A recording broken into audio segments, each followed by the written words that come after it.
how to create an assertive statement to help get your needs met. Hello and welcome back to this series on the mindset model, where we're helping stepmothers to become more assertive in their communication in a step family. Now this is step 2, how to initiate an assertive statement. In step 1 we explored 10 things which we want to change and become more assertive about, and these may be things which we're saying yes to when actually we want to say no, or we're just feeling annoyed, irritated and resentful. So we would have made our list of 10 things, and in this particular video I'm going to show you how to craft an assertive statement. So imagine you're a lighthouse, and as a lighthouse your job is to send out a clear, bright light to guide ships safely to shore, to help them navigate rocky seas or rocky areas so that they can be safe. And if that light is dimmed, it's not going to be clear and bright, and they're not going to actually be able to follow it, and accidents can then happen. So just like a lighthouse, your job is to send out a clear, concise statement to help in your communication.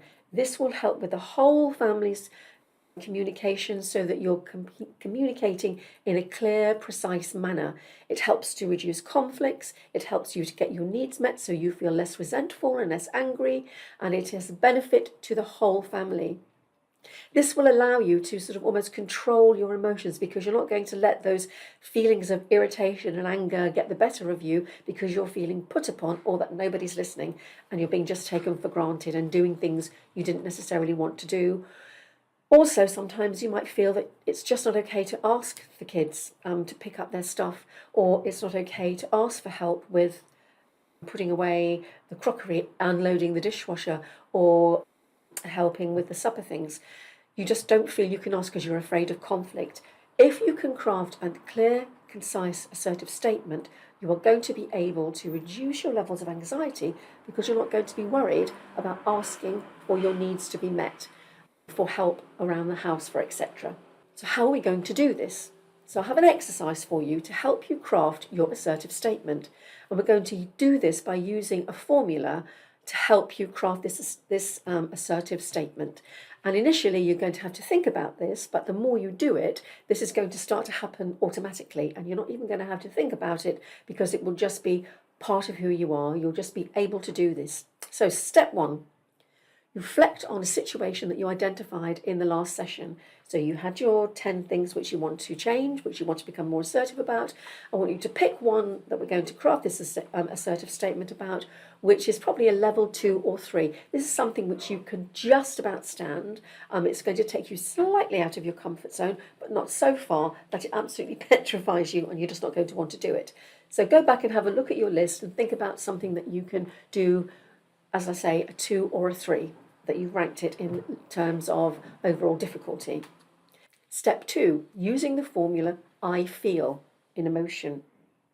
When, the situation, because, the reason you feel like this, and I need, this is the solution. And this will help you craft your assertive statement. And here's a step-by-step breakdown to help you navigate this. So the first thing is identify your emotion. Ask yourself the question, how did the situation make you feel? For example, did you feel frustrated, overwhelmed, ignored, irritated, sad? What was the overall emotion? You can write more than one if you were feeling several things, but then think about which one was you felt the most intensely, because that's the one that we'll work on. Then we describe the situation. What was happening when you felt that way?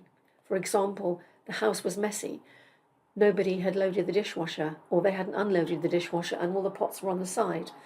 Nobody had fed the dog. Nobody let the dog out or fed the cat. So what was going on? What was it that really irritated you or made you feel overwhelmed? So you've got your emotion, and now you've got what it was. What was the situation? Step 3, explain the reason. Why did this affect you? Could be because it added to your overall stress levels. It was just one more thing which made you less able to cope with everything else going on. So think about what it was. Why did it affect you? Because that's key to actually, when you explain what your assertive statement is to your family or to your stepchildren, this is a key element to it. And then number 4, you're going to state what it is you need. What is the solution? How can you get out of this, so to speak? What do you need to change to feel better? Because obviously something needs to change here, because this is triggering quite unpleasant emotions in you. So you want to actually change something. So it's identifying what it is you want to change. And it doesn't have to be monumental. Sometimes these small changes can make a huge difference in our family. And this could be, I need everyone to pick up after themselves. I need you all to put your things away. I need all of this done before we sit down to eat in the evening. And you can actually make a fun game of it. For example, you can say, right, we're going to have a 5-minute warning, and you can get yourself a little timer or timer on your watch or clock, set it, and then say, right, we're going to run and see who can do it the quickest, and make it fun. And they know it's coming every evening, because this is something that you're going to be doing. So having set this up, you can then make it a fun thing to actually do. So it's important that you have all those elements in your assertive statement, and that it's clear and concise. So having followed the formula and written out your statement, I want you to then just sit with it for a little while and then read it back to yourself, maybe read it to someone else.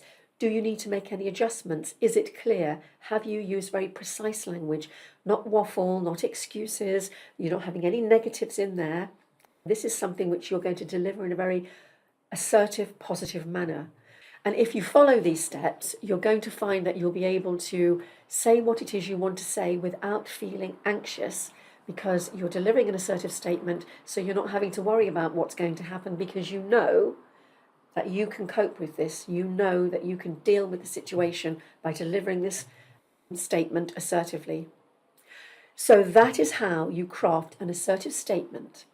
So I will see you in the next video. Thank you for your time today. Don't forget to log on to the website www.bestepwise.co.uk. Check out our website for lots of useful information, and check out all the other YouTube videos which both Alison and I have on the site. So we look forward to seeing you in the next video, where we're going to be looking at role play and rehearsal to help you deliver your assertive statement with the most impact. Bye for now.